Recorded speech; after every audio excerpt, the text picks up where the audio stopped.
Seja bem-vindo, você, meu irmão, irmã, que nos acompanha. Em breve nós estaremos abrindo nossa tela para o momento do estudo bíblico desta noite. Abra desde já a sua Bíblia, o teu coração. Fale com o nosso Deus.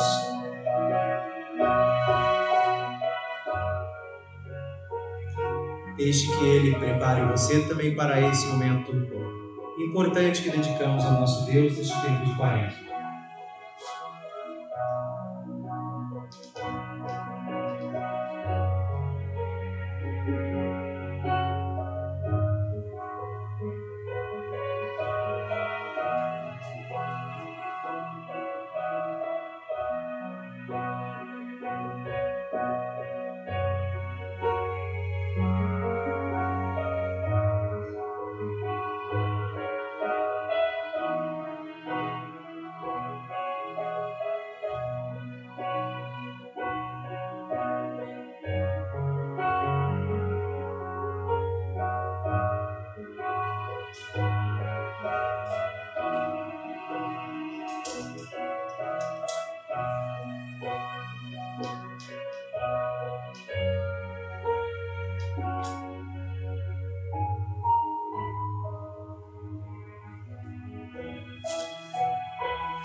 Sejam muito bem-vindo, cada um de vocês, meus amados irmãos e irmãs, que nos acompanham hoje de seus lares, em nossa transmissão ao vivo, ou talvez em uma gravação posterior.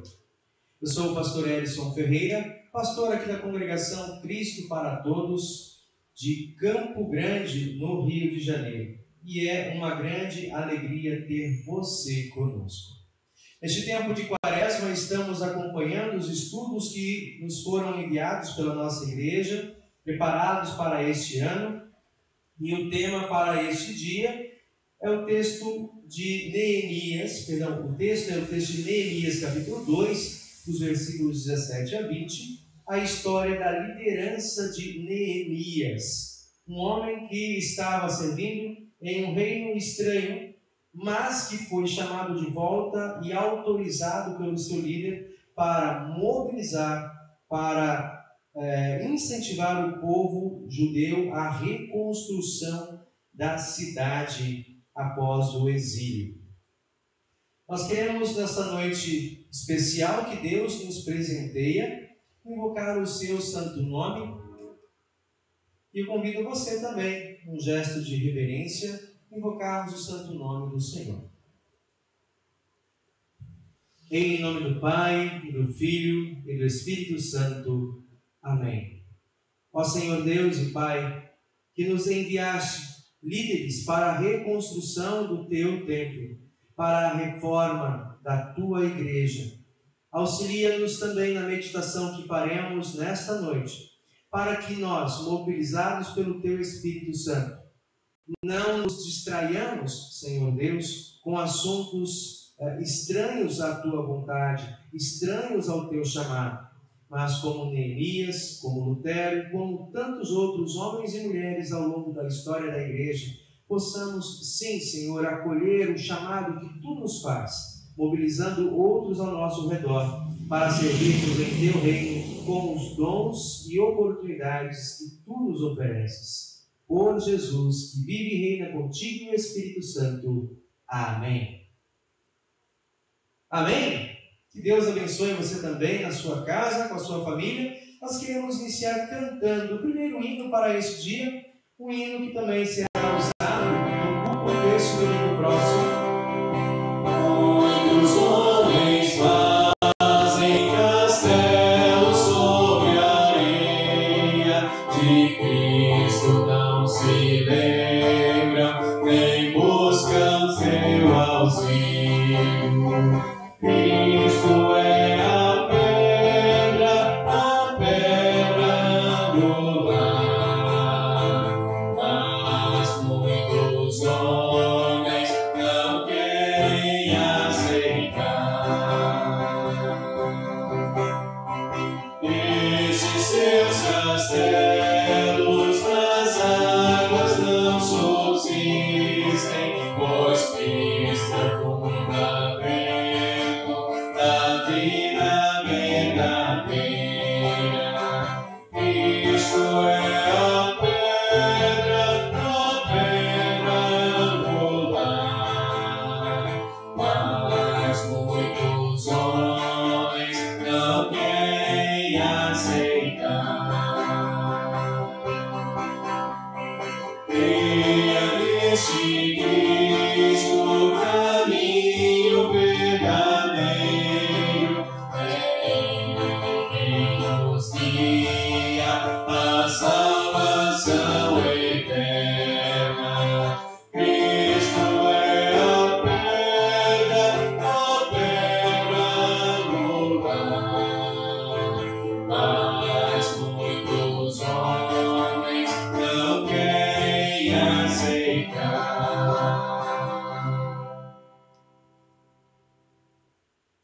Vale um incentivo para você, meu irmão e irmã, que nos acompanha neste momento, que estará conosco no culto no próximo domingo, voltar esse hino, esse nosso vídeo, em outra oportunidade, e ouvir e cantar junto, memorizar a letra deste hino.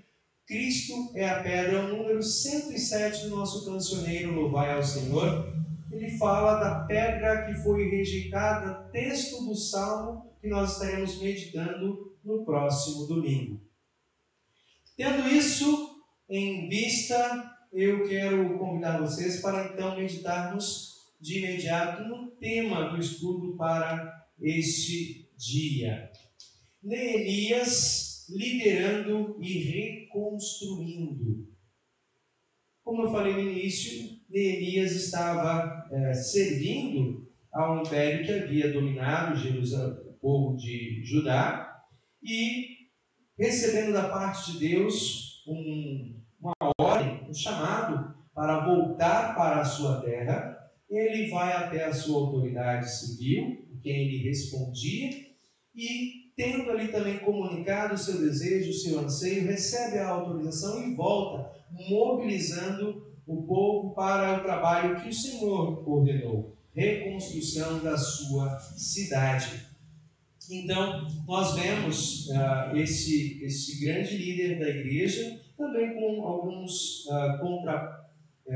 algumas dificuldades, nós estaremos vendo isso ao longo do texto. Esse estudo foi preparado pelo pastor reverendo Roni Marquardt.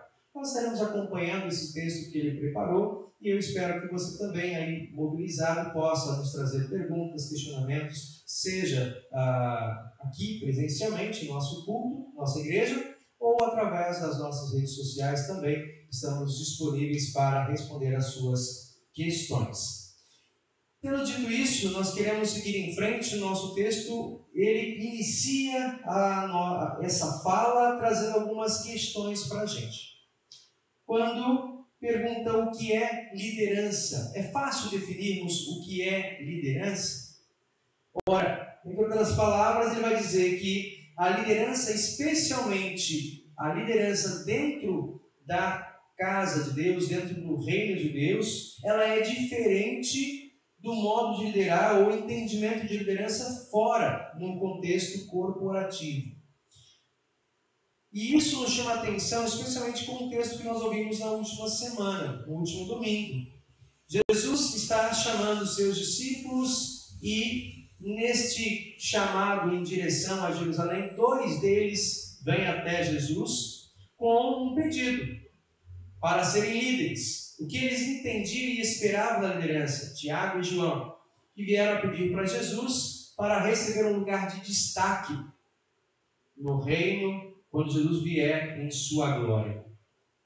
Para muitos, de um entendimento popular, liderança é estar à frente em destaque para ser honrado, para ser venerado.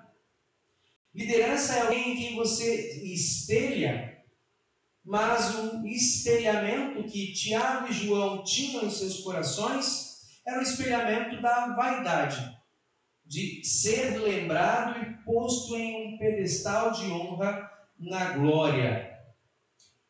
E Jesus alerta que no seu reino, na igreja, a liderança se dá de um modo diferente. Ele vai dizer de maneira muito contundente: aquele que quer ser o maior dentre vós, seja aquele que sirva a todos. Ora, esse modo de liderança que Jesus propõe, ele quebra o paradigma que era compreendido nos tempos da igreja primitiva e ainda hoje no entendimento popular de muitas pessoas. E aí então o pastor Roni Marquardt, ele traz aqui o conceito. No reino de Deus, ele vai dizer, liderança é a capacidade de influenciar outras pessoas a trabalharem juntas para cumprirem a missão de Deus. Mais do que um posto, mais do que poder, liderança é capacidade de influenciar, de trazer outras pessoas junto contigo. E essa influência, conforme o texto que nós ouvimos no último domingo, se dá pelo exemplo da prática. O líder é aquele que vai à frente. Essa é a ilustração também que eu tentei colocar aí ao fundo para vocês. Então, o líder é aquele que vai à frente e aponta o caminho. Nós podemos falar de liderança a princípio da modelação social, onde aquele que lidera com os seus princípios, ele traz outros atrás de si repetindo, refletindo e colaborando dentro daquilo que foi ensinado. Também diz o pastor, a liderança na igreja surge do relacionamento do cristão com Deus, a relação vertical, e também é exercida por meio do relacionamento com as outras pessoas. Bom, nós falamos que tudo na igreja cristã, nós podemos entender essa visão, e passa pela cruz. A liderança do cristão surge do relacionamento do cristão com Deus. Uma relação vertical. A minha liderança se dá porque eu fui chamado e eu estou ligado ao Senhor. Há um chamado que veio a mim desde o batismo. Lembra? A liderança na igreja não é um cargo. É algo que é dado a nós por uma escolha do Senhor, mediante o chamado que Ele nos deu desde o batismo. Mediante os dons que o Espírito Santo derrama sobre nós. Então, em primeiro ponto, primeira observação, a liderança se dá nesse relacionamento do cristão com o seu Criador, do cristão com Deus. E também essa liderança se dá na relação de mim com o próximo. A relação horizontal entre nós. E se nós observarmos esta analogia, nós podemos ver e afirmar que é um princípio da liderança cristã, que a liderança passa pela cruz. E nós podemos tomar um modelo que o próprio Jesus afirmou na leitura da última semana. Aprendam de mim. Jesus não é apenas um líder, nós podemos percebemos elementos de liderança muito fortes em Jesus. Jesus não se limita a ser apenas modelo, mas enquanto princípios de liderança, ele tem atitudes necessárias e suficientes para darmos palestras contínuas sobre liderança. Ele disse, porque no meu reino, aquele que quer ser o maior, seja o primeiro a servir, pois nem mesmo o Filho do Homem veio para ser servido, mas para servir e dar a sua vida em resgate por muitos. Ora, significa afirmar que, sim, o princípio da liderança cristã sadia passa pela cruz, passa pelo Cristo crucificado, passa por aquele que, sendo o nosso Senhor e Salvador, e podemos dizer assim, o nosso líder maior, o pastor a quem nós, como ovelhas, seguimos e buscamos ouvir a voz, sabendo do seu cuidado, se põe a nos servir. E nós também, no relacionamento com outras pessoas, seguimos esse modelo de serviço mútuo, colaboração horizontal. Quero falar mais um pouquinho aqui, guardando esse princípio do serviço. Por fim, ele vai dizer que a liderança não é controle. Liderança não é controle, mas influência no objetivo de que o povo de Deus trabalhe junto para cumprir a missão de Deus. Aqui está outro aspecto importante. Liderança não é controle. Não é uma imposição. Liderança não é um autoritarismo. Liderança não é esbravejar. Liderança são irmãos de uma mesma família, onde um reconhece e elege o outro para uma determinada função, de estar à frente, de estar responsável, de ser o comunicador, de ser o relator, de ser aquele que observa e chama, aquele que indica, que cuida, que está atento, enquanto outros também vão agregando esse trabalho para que tudo seja feito com excelência. E a obra que todos realizam, cada um dentro da sua função, cada um dentro da sua especialidade, cada um dentro da diversidade de dons, olhem juntos para um objetivo maior. É importante a gente lembrar isso também, especialmente na história da nossa congregação, quando nos preparamos para uma assembleia. A liderança da igreja convoca a congregação para reunir-se em assembleia. para avaliar o que foi feito e para propor melhorias, avanços, continuidade em um novo ano. A liderança não é maior do que a congregação e não tem sentido uma liderança se não há uma congregação que acompanha, que segue junto.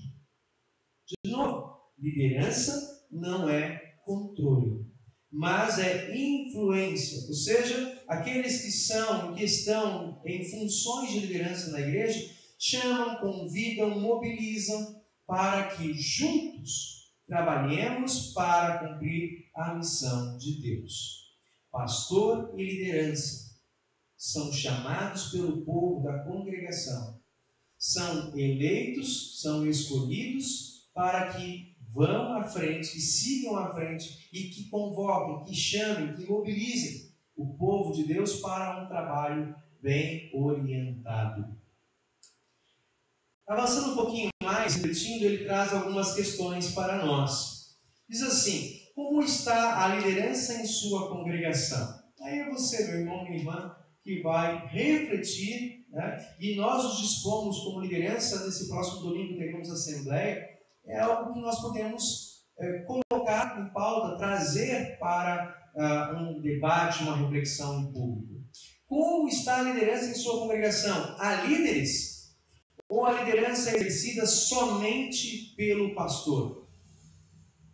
Há um histórico em nossa igreja de ser tratada como uma igreja pastorcêntrica. Tudo recai sobre o pastor. Houve no passado, por talvez timidez, por talvez excesso de ocupação, por um número pequeno de pastores, e de certa maneira isso pode ter levado a um comodismo. Mas os tempos são outros. A liderança, o conhecimento, a influência, está tudo isso disponível a todos os membros. E o Espírito Santo, que esteve no passado, continua hoje atuando na igreja, para que não apenas pastor e a liderança eleita estejam puxando à frente, mas pessoas chamadas pelo Senhor, dotadas de dons, com disponibilidade, voluntariando-se para liderar frentes de trabalho, para mobilizar outras pessoas junto de si, para se colocar: eis-me aqui, envia-me a mim. Outra questão que ele traz: se há falta de líderes, como motivar mais pessoas para um trabalho conjunto na congregação? Será que nossa igreja falta líderes? Eu digo que aqui a congregação de Campo Grande, hoje com 67 membros, né, que estão registrados, uma boa parte deles extremamente ativa no trabalho, seja nos departamentos que nós os temos, seja pela presença, a participação até mesmo em departamentos distritais, a representação distrital. Há muitas pessoas que estão ativas. A preocupação pastoral como líder é o perigo do ativismo. Enquanto alguns trabalham demais, outros ficam a observar. E com isso, nós podemos entrar numa estafa de ativismo religioso, enquanto outros contemplam. Se nós dividirmos as cargas, se nós nos colocarmos em disponibilidade, se nós nos voluntariarmos por aquilo que Deus nos deu e colaborarmos com os nossos líderes, certamente a igreja, a congregação andará ainda mais ativa, ainda mais de maneira coesa no seu trabalho, e todos se alegrarão, porque todos verão a boa obra que o Senhor faz no meio de nós, sem que alguns fiquem mais cansados que outros. Uma outra questão que ele traz para nós refletirmos: se o trabalho é conjunto, há necessidade que a congregação como um todo caminhe na mesma direção. Projeto, planejamento. Continua. Não cada um fazendo uma obra diferente. O que a congregação foi chamada por Deus a fazer? Não vou trazer a resposta porque é uma resposta muito clara, muito explícita, mas eu quero trazer algo para refletirmos a partir disso. Tá? Ou seja, o trabalho da igreja está todo mundo trabalhando, um puxa para cá, um puxa para lá, mas todo mundo está trabalhando, mas as pessoas não sabem por que essa igreja está aqui. Não sabem qual o propósito da igreja permanecer aqui. Qual o propósito de termos e chamarmos e mantermos um pastor junto de nós.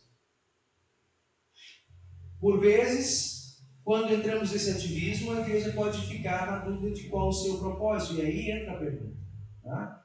A igreja está e tem um propósito principal. E por acaso nossa congregação traz isso como lema. É o nome, nosso nome que está estampado. A congregação promove Cristo. Para quem? Para todos. Como? Como ela vai promover Cristo para todos são os diversos modos. Mas ela não pode perder esse foco. Se eu trabalho na assistência social que eu quero promover Cristo para as pessoas em suas carências materiais ou afetivas. Se eu trabalho na educação, é na educação que eu quero promover Cristo para todos os que buscam conhecimento, os que buscam se aprofundar na sua confissão de fé. Se eu trabalho na adoração, eu quero promover Cristo para todos através de orações, através de cânticos bem ordenados, bonitos, ensaiados, através de uma ornamentação litúrgica no altar e na igreja, para que aqueles que nos veem de longe percebam o zelo, o cuidado com a palavra de Deus e tudo o que ela comunica para nós. Se eu trabalho na área do testemunho, eu vou promover Cristo para todos, de todos os modos, estratégias evangelísticas, através das redes sociais, através de teatro, da arte, através de mostras de pinturas, de artesanato feito, preparado pelas pessoas, de estar presente em lugares onde somos desafiados a promover a presença e o nome de Cristo, também como uma igreja confessional. Se eu trabalho na área da comunhão, eu quero promover Cristo para todos, para que estes que fazem parte da companhia dessa casa possam sentir-se acolhidos pelo Senhor quando acolhem uns aos outros em amor fraterno. Enfim, né? A igreja tem as suas áreas de atuação, o como, mas ela tem que entender o seu propósito. Para quê? Então nós olhamos esse texto e essa fala que o pastor nos traz, refletindo com vocês desta maneira, né? Que a congregação é chamada para fazer. Olhando para o estudo, o próprio professor, eu sempre chamo de professor porque também foi durante o período, é uma pessoa bastante influente, trabalhou na área de educação, não dentro do seminário como professor, mas na diretoria nacional da igreja. O pastor Boni Marquardt, ele traz dentro deste tema que nós veremos, os versículos 17 a 20, né, ele fala um pouco sobre esse líder Neemias e sobre liderança na igreja hoje. Ouçamos o pastor Boni. Tive a oportunidade de escrever um estudo bíblico para o PEN sobre um assunto sempre atual, que é a liderança. Já no Antigo Testamento e por todo o Novo Testamento, muito se fala sobre liderança. E é um assunto que continua atual, porque tanto nas empresas como nas organizações do mundo em geral, assim também na igreja, são necessários líderes. E por isso é interessante pensar em que tipo de líder que eu gostaria de seguir. Que tipo de líder as pessoas seguem hoje em dia? E para mim, há duas coisas que são imprescindíveis que um líder tenha. Primeiro, integridade. Ele deve ser aquilo que ele crê, aquilo que ele fala. Não pode haver diferença entre o que ele diz ser e aquilo que de fato ele é. Entre o que ele crê e aquilo que ele faz. E uma segunda questão é o líder deve ter clareza, deve saber para onde está indo. E um exemplo de líder assim, no Antigo Testamento, foi Neemias. Neemias tinha uma visão clara do que precisava ser feito. Recebeu de Deus uma missão, a de reconstruir a cidade de Jerusalém e o templo, que representava a presença de Deus no meio do povo. E com essa certeza, essa clareza, Neemias foi e realizou esta missão. Outra coisa que se destacou em Neemias foi a sua integridade. Era um líder capaz, que vivia aquilo que professava. Isso tudo é muito importante para a igreja de hoje, porque quando olhamos e perguntamos que tipo de líderes somos, as pessoas querem nos seguir, isso começa pela clareza que devemos ter de qual é a nossa missão como cristãos e como igreja. E se olhamos para o Novo Testamento, para Jesus, vamos ver que a missão que ele deixou para a sua igreja é uma só: a de ir e fazer discípulos. Esta é a missão da igreja: fazer discípulos.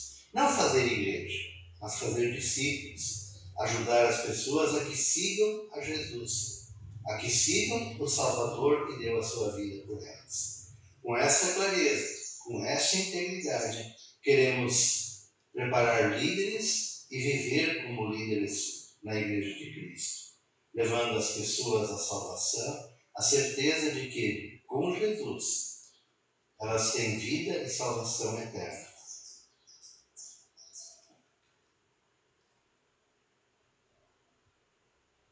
Muito bem. Palavras-chave que foram trazidas aqui na fala do pastor Rony. Primeiro, características importantes de líderes que nós queremos seguir. E características, portanto, que nós precisamos buscar sustentar em nós. Clareza quanto aos nossos objetivos, quanto ao nosso trabalho, e integridade. Tema importante quando ele fala também de formarmos liderança e, ao mesmo tempo, sermos liderança.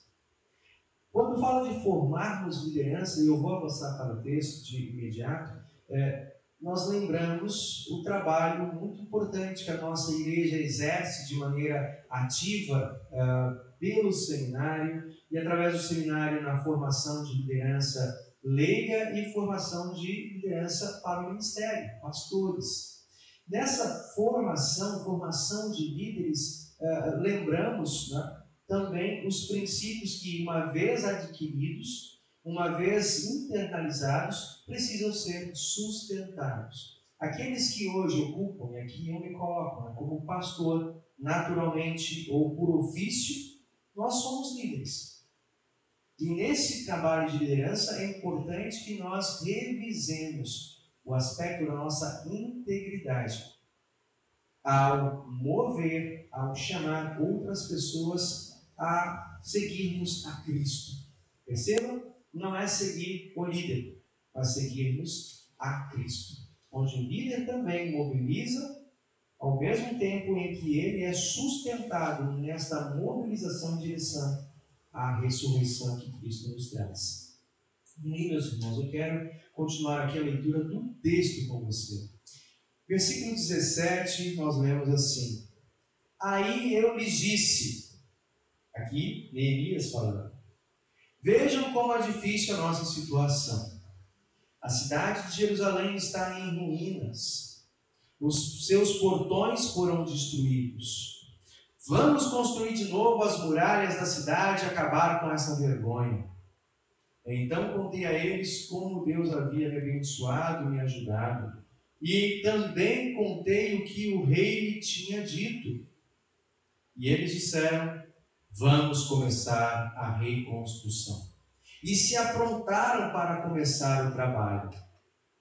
Porém, Sambalate, Tobias e um árabe chamado Gesem souberam do que estávamos fazendo. E eles começaram a rir e a caçoar de nós e disseram, o que é que vocês estão fazendo? Vocês vão se revoltar contra o rei? E eu respondi, disse Neemias, o Deus do céu nos dará sucesso. Nós somos servos dele e vamos começar a construir. Mas vocês não podem ser donos de nenhuma propriedade em Jerusalém, não têm nenhum direito de cidadãos e não têm nenhuma parte nas tradições religiosas do povo de Israel. Sanbalat, Tobias, né, e Gesem, ou Gesem, são estrangeiros que estavam ali, árabes que estavam ali no meio do povo quando voltou do exílio. E também, como não tinham esses valores, né, que aqui Neemias, né, difunde os corações dos demais irmãos judeus, eles caçoam. Ou seja, quando no meio do povo de Deus temos pessoas com um espírito estranho, valores estranhos, tá? Entendimento de irreverência, falta de temor, nós perseveremos e sofreremos com piadas, com desmobilização, com tentativa de sabotagem de ideias. Tá? Então, isso faz parte também do trabalho de quem lidera, lidar com adversidades, lidar com aqueles que não se apropriam do chamado, não se apropriam da proposta que nos é trazida. Na sequência, eu quero olhar com vocês comentários que o pastor Roni traz em cada um desses textos. E são 4 versículos apenas, né? Ele traz assim um comentário. Na primeira parte, versículo 17, ele vai dizer: veja como é difícil a nossa situação. Imediatamente, Neemias começa mostrando o que Deus lhe mostrou. Deus, no capítulo anterior, mostra para Neemias quanto ele está triste, quanto ele está sentido com a falta de zelo e cuidado, a falta de mobilização. O povo também percebia isso, mas não tinha alguém com um espírito de liderança, alguém que engajasse pessoas em torno de si com um propósito. Então agora o Senhor elege, chama e envia Neemias.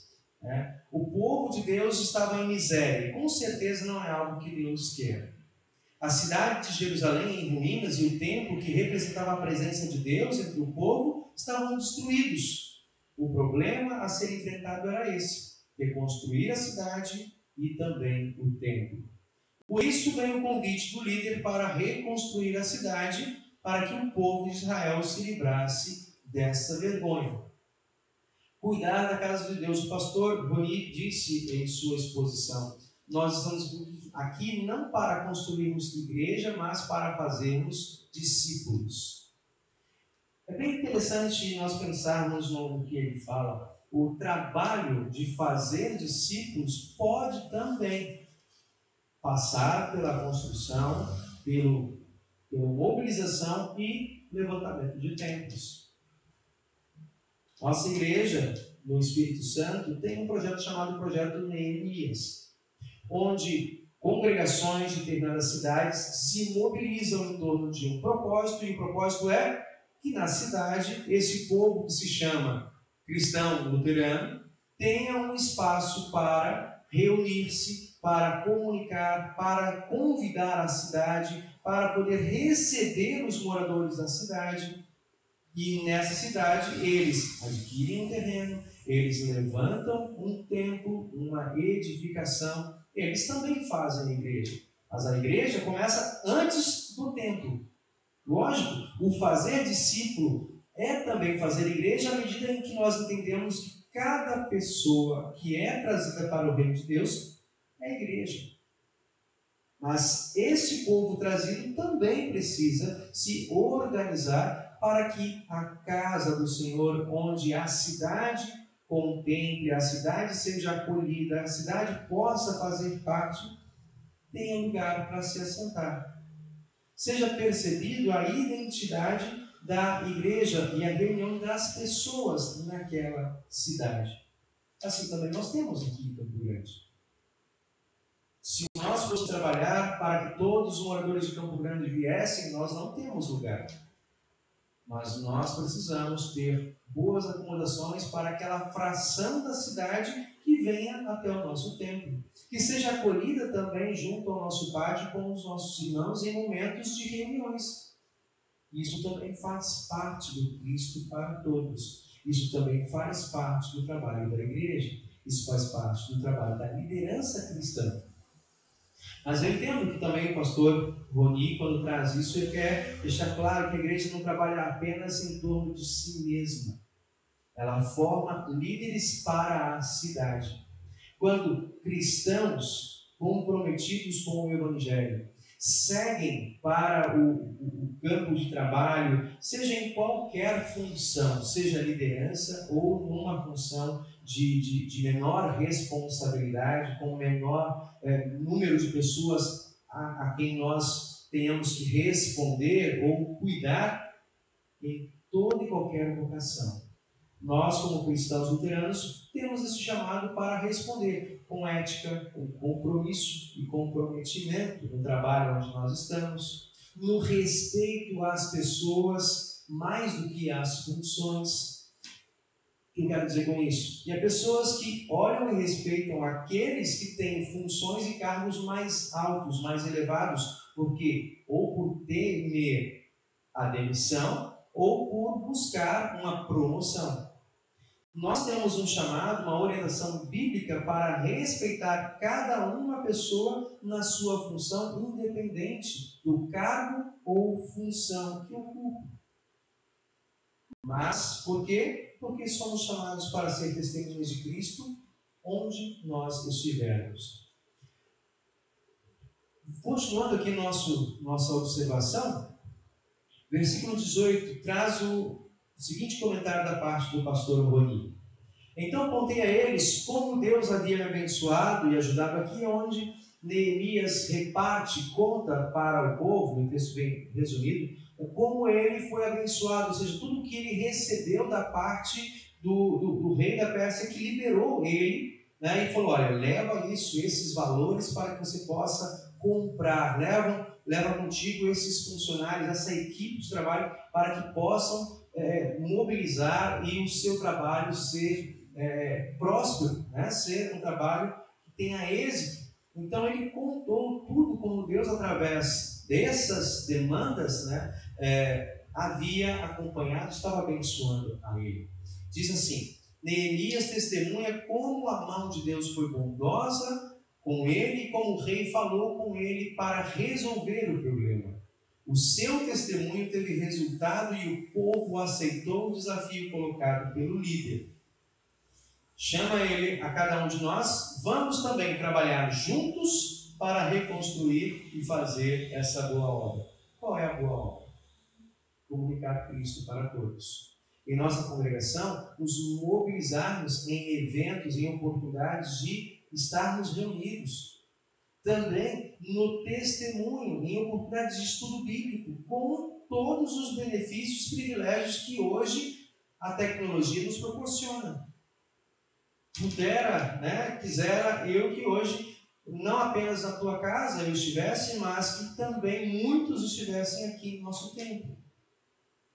Mas entendo e acredito que seja muito oportuno que através deste meio de acesso, deste meio de comunicação, não apenas eu, mas você também seja uma ponte para transmitir essa mensagem a outras pessoas.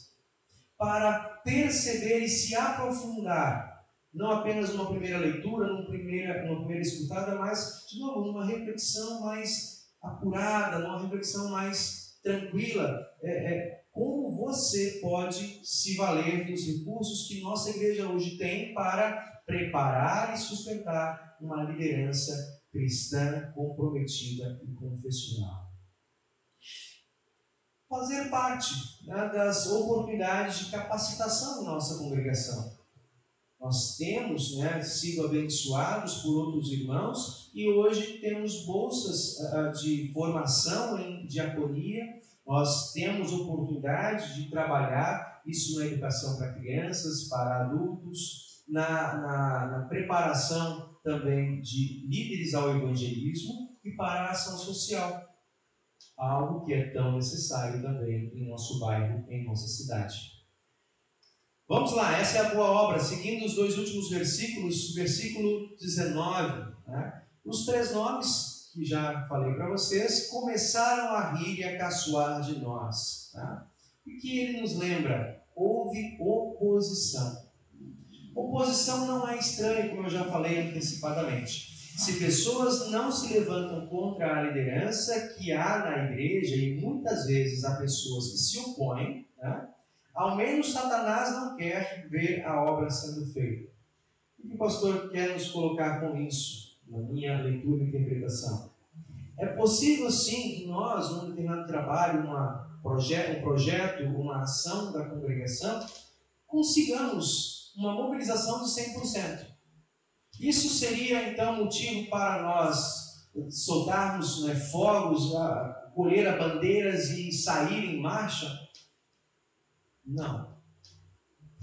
Não. Lógico que eu ficaria muito feliz, sim, mas ainda traz a palavra do pastor que a igreja precisa ter aqueles que continuam orando enquanto o trabalho é feito. Enquanto o trabalho é feito, a igreja não pode deixar de orar pelo bom êxito do seu trabalho, pelo bom êxito do seu projeto. Por isso a gente lembra, mas pastor, eu hoje já estou idoso, já não tenho o mesmo vigor que tinha quando mais jovem, levantava paredes e ficava o dia inteiro andando, caminhando ao sol, entregando folhetos ou na preparação de bazares, na entrega de material. Hoje não aguento mais. Ok? É importante darmos oportunidade também aos mais jovens, ensinando a maneira certa de servir. Mas não deixemos de orar. Se talvez hoje suas pernas, seus braços já não têm o mesmo vigor e força, suas mãos unidas, seus joelhos dobrados, ou até mesmo ao lado da sua cama, não deixe de orar por aqueles que hoje estão à frente. Sejam jovens especialmente, sejam os adultos, seja esse pastor. Nós todos carecemos da oração do povo de Deus, que são líderes em oração, líderes em reverência, líderes em temor ao Senhor. Última questão que ele traz para nós, versículo 20, destaque aí para vocês, nós somos servos dele e vamos começar, ou seja, quando ele chamou, o povo respondeu, o Senhor nos dará sucesso. Deus está à nossa frente fazendo com que tenhamos sucesso, em oposição ao que nós acabamos de dizer. Ou seja, ainda que se levantem contra a missão da igreja, a missão que nós desempenhamos, não esqueçamos que o trabalho, em última instância, não é nosso. Nós somos instrumentos e mediadores. O trabalho e a missão é do Senhor. E Ele, como no passado, mesmo em aparente derrota, quando nós lembramos esse período de Quaresma, em aparente derrota, quando Satanás vibrou, ele morreu, foi crucificado, no terceiro dia, eis que ergue entre os mortos Cristo Jesus, o Senhor, vitorioso sobre a morte, sobre o diabo, sobre o pecado, sobre o inferno. E essa vitória de Cristo é a garantia de que, ainda que se levantem, nem as portas do inferno prevalecerão contra a igreja. Por fim, nós estamos chegando, então, deixa eu colocar aqui para vocês. Vocês têm aí do lado direito inferior um QR Code, e esse código é para que você possa acessar ali comentários que o pastor traz. Então, pode seguir esse estudo em casa. Ele traz algumas perguntas para nós. Você concorda que o momento atual do mundo da igreja é crítico e que necessitamos de líderes que façam alguma coisa? Eu posso dizer assim que, no primeiro olhar dessa questão que ele traz, em cada geração, o tempo e a igreja passam por situações críticas. Recentemente, o professor do seminário citou uma frase, a gente não sabe exatamente de quem seja, mas se atribui que a igreja vive a uma geração da sua extinção. Ou seja, se essa geração, do qual nós fazemos parte, não se mobiliza no trabalho de proclamar o Evangelho, estruturar a igreja, formar liderança, enviar pessoas, a próxima geração não terá a mesmo entendimento e afinco com o que nós temos hoje. Próxima questão que ele traz: vocês e outros cristãos têm percebido miséria em que está o mundo, separado de Deus e não vivendo um relacionamento com Ele? Vocês e outros cristãos têm percebido a miséria em que está o mundo e não o mundo separado de Deus, né, sem relacionamento com Ele? Quando nós caminhamos pelo mundo e ouvimos na televisão, quando ouvimos, por exemplo, recentemente uma notícia que saiu, boa noite, uma notícia que saiu de que criminosos estão se valendo do nome igreja, né, para seus fins. Né? E com isso, há uma notícia divulgada, aqueles que já têm, digamos, que estão em oposição, como nós vimos aqui, né, que estão acolhendo um espírito estranho, valores estranhos, né, ecoam com mais vigor. Ou seja, o mundo fora da igreja, separado de Deus, ele é um mundo que luta, né, que briga, que ecoa, e um mundo pelo qual nós continuamos orando com misericórdia, pela misericórdia do Senhor. Se existem aqueles que usam mal o nome da igreja, que usam mal o nome de pastores, né, cabe a nós, e aí eu puxo a sardinha para o meu lado, né, cabe a mim como pastor honrar o ofício que me foi entregue. Cabe a nós como congregação, como igreja, honrarmos o legado e a história que nós recebemos. Por quê? Porque o mundo como está, e tanto mais quanto se aproxima o dia do juízo, enfrentará grandes desafios. Deixa eu compartilhar aqui o estudo de número 4. Aqui. Chegando já na parte final, uma pergunta que traz: que líderes a igreja necessita hoje para ajudar o povo de Deus a trabalhar em conjunto para colocar as pessoas em contato com o amor de Deus e assim saírem da miséria em que estão? Que líderes a igreja precisa? Como ele colocou no início, né? Líderes com integridade e clareza do que querem, do que pretendem. Né? Como Neemias foi íntegro, que seja isso, não apenas um líder quando está nos holofotes, na tela, quando está no pedestal, mas ter a mesma integridade, guardar os mesmos valores quando está no seu dia de folga, quando está na reunião com os amigos, quando está em um outro ambiente. Nós precisamos ser líderes que sejam autênticos em todo lugar onde estivermos. Assim, talvez muitos de vocês já tenham escutado pessoas que perceberam, ainda que você não esteja ali numa atividade evangelística, perguntando: mas você tem um jeito diferente de ser. Você é cristão? Né? De onde você vem? Quais são os seus valores? Os valores da liderança, eu digo, não só aqueles que estão à frente de funções da igreja, mas o líder, como cristão, ele é um líder. Ele é alguém que puxa outros para perto de si.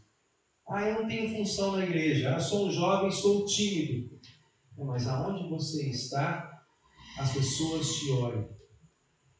E tem convicções, tem posições e valores diferentes. Os seus valores se tornam referenciais para aquelas pessoas. Por causa de habilidades suas, exatamente? Não.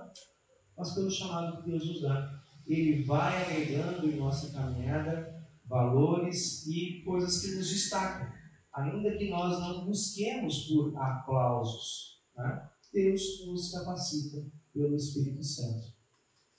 Continuando aqui, mais uma questão que o pastor nos traz: será que os nossos líderes reconhecem os dons que recebem ou que receberam de Deus em suas fortalezas naturais e habilidades e os estão usando para realizar a missão de Deus? E aí? Será que os nossos líderes, será que o nosso povo reconhecem os dons que receberam de Deus? Quem é da área de oração? Será que tem usado o seu momento de oração? Quem é da área de louvor, será que tem usado os seus dons, habilidade, conhecimento para a adoração e o serviço? Aqueles que são da área de educação, né, que têm habilidade, uma facilidade para entender, interpretar e explicar, será que estão se dispondo para auxiliar, elucidar dúvidas aos que estão precisando, aos que estão carentes de apoio, de sustentação? Enfim, né, cada um de nós com um dom que Deus dá, dentro do chamado para ser testemunha. Os dons são diversos, como diz a palavra de Deus. Não daria para enumerá-los. Mas com as habilidades que cada um de nós temos, estamos nos dispondo a servir ao Senhor? E por fim, ele traz considerações para a vida, meus irmãos. A partir da Escritura Sagrada, diz o pastor Roni, vemos que a liderança na igreja não vem da pessoa em si, mas dos dons que Deus distribui aos seus filhos. Deus escolhe, chama para as obras específicas para ajudar o seu povo a trabalhar junto. De novo, como eu já havia comentado, é Deus quem chama, capacita e quem envia. Mais uma fala que traz. Será que sentimos a miséria e a vergonha que há quando não cumprimos a missão? Que sem uma preocupação legalista, tá?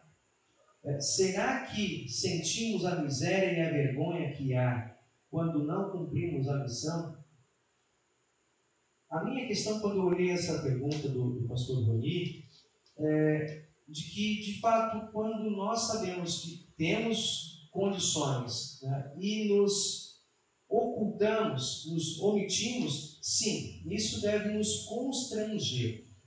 Tá? Mas não que nós busquemos, nos sintamos culpados porque os nossos propósitos, porque a nossa meta talvez não foi alcançada.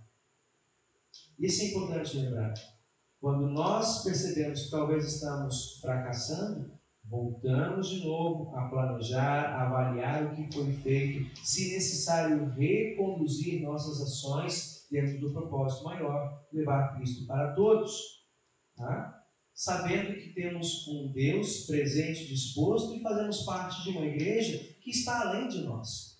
Quando uma carga se torna pesada para levar sozinho, nós repartimos com outras pessoas. Nós distribuímos o peso e a responsabilidade para que então, se um não consegue levar, 5 possam levar com êxito. Lembrar que igreja não é um trabalho de uma pessoa só, assim como nós falamos no início desse estudo. Segunda questão que ele traz, a próxima questão que ele traz é: qual é a missão que Deus nos chama a fazer? E qual é a obra da igreja? De acordo com Mateus 28, 19 e 20 e Atos 1, a missão da igreja é fazer discípulos que saiam a testemunhar a todas as nações. Tá? Então, esse é o trabalho. Como nós fazemos isso? As maneiras são diversas. Através do louvor, da educação, do serviço social, em atividades, né, que vão ao encontro de pessoas aonde elas estão. Então, a criatividade para esse fim, ela está dada, ela é diversa, mas o propósito, ele é específico: fazer discípulos para o reino dos céus. O texto de Jeremias 3:15 diz assim a palavra do Senhor: eu darei a vocês líderes que me obedeçam, e eles governarão com sabedoria e inteligência. Se nós precisamos de fato de liderança junto de nós, como eu disse no início desse estudo, oremos. Não cansemos de orar para que Deus disponha no meio de nós liderança, pessoas que estejam dispostas a servir com inteligência, com sabedoria. E é muito bonito a gente ver essas duas palavras colocadas lado a lado, porque fica claro que para Deus uma coisa é a inteligência e outra é a sabedoria.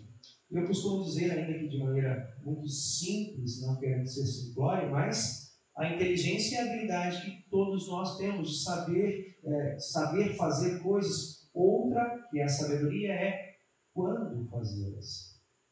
Né? Eu sei fazer, eu sei falar, mas quando falar? é a sabedoria. Ter a inteligência é o conhecimento em si. E a sabedoria é a aplicação, a moderação. Por isso, quando nós olhamos para a Escritura, muitas vezes se atribui aos jovens a inteligência, aos idosos a sabedoria. Por quê? Porque eles se apropriaram da inteligência dada por Deus, unindo a experiência da vida. E nesse sentido, se tornam sábios. E nós precisamos aprender com eles e valorizá-los junto de nós.